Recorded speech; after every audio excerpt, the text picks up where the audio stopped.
Friends, இன்றைக்கி இந்த வீடியோவில் நம்ம என்ன பார்க்க போகிறோம் பார்த்தீங்களா, எங்களோட நிலத்தில் விளைஞ்சிட்டு இருக்கிற மரவள்ளி கிழங்கு நான் பிடுங்கி பார்த்தேன். அதோட நீளம் பார்த்திங்கன்னா 1.25 அடிக்கு மேலே இருந்தது. ரொம்ப பெருசாக இருந்தது. அதனால தான் இது ஒரு வீடியோவை மேக் பண்ணியிருக்கேன்.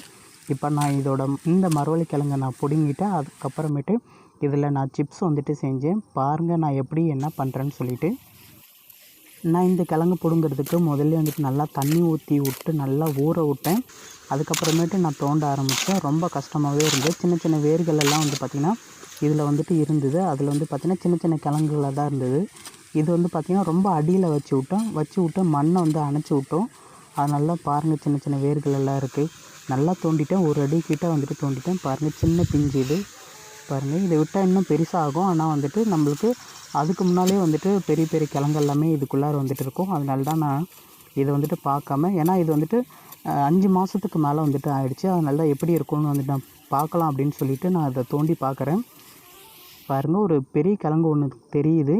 இப்போ நான் அதை தான் வந்துட்டு எந்த ஒரு டேமேஜும் இல்லாமல் வந்துட்டு நான் எடுத்து காட்டுறேன். பாருங்கள், இதோட நீளம் எவ்வளோ நீட்டாக இருக்குதுன்னு சொல்லிவிட்டு. மரவள்ளி கிழங்குனாவே எல்லாத்துக்கும் பிடிக்கும். இதில் cholesterol free, sodium free, fat free, gluten free.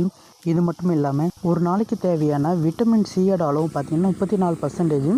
அது வந்து பார்த்திங்கன்னா 100 கிராம் இருக்கிற மரவள்ளி கிழங்குல வந்துட்டு இருக்குது. பாருங்கள், கிழங்கு எவ்வளோ பெருசாக இருக்குது பாருங்கள். நான் நோண்டிட்டேன். இப்போ நான் இதை வந்துட்டு எடுக்கிறேன்.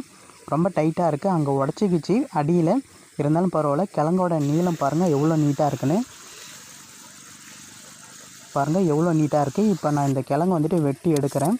வெட்டி எடுத்துகிட்டு இப்போ தூக்குறோம். பாருங்கள் எவ்வளோ பெருசாக இருக்குன்னு.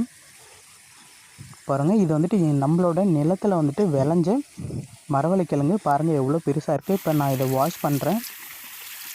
வாஷ் பண்ணிவிட்டு இதோட நீளம் எவ்வளோ இருக்குன்னு காட்டுறேன். பாருங்கள், இந்த மரவள்ளி கிழங்கு நம்ம சாப்பிட்டுட்டு வரதால் வெயிட் கெயினுக்கும், எனர்ஜி லெவலை இம்ப்ரூவ் பண்ணுறதுக்கும், போனை ஆரோக்கியமாக வச்சுக்கிறதுக்கும், பிளட் சர்க்குலேஷனை ஒரே சீராக வச்சுக்கிறதுக்கும், மக்கள் க்ரோத் அண்ட் டெவலப்மெண்ட்டுக்கு இது வந்துட்டு ரொம்பவே வந்துட்டு உதவியாக இருக்குது. பாருங்கள், இதோட நீளம் வந்துட்டு எவ்வளோ நீட்டாக இருக்குதுன்னு பாருங்கள். இந்த கிழங்கோட நீளம் 19 இன்ச்சு இருக்குது. அதோட சுற்றளவு பார்த்திங்கன்னா 11.5 இன்ச்சு இருக்குது. இந்த கிழங்கு சிப்ஸ் போடுறதுக்காக சின்ன சின்னதாக கட் பண்ணிட்டோம்.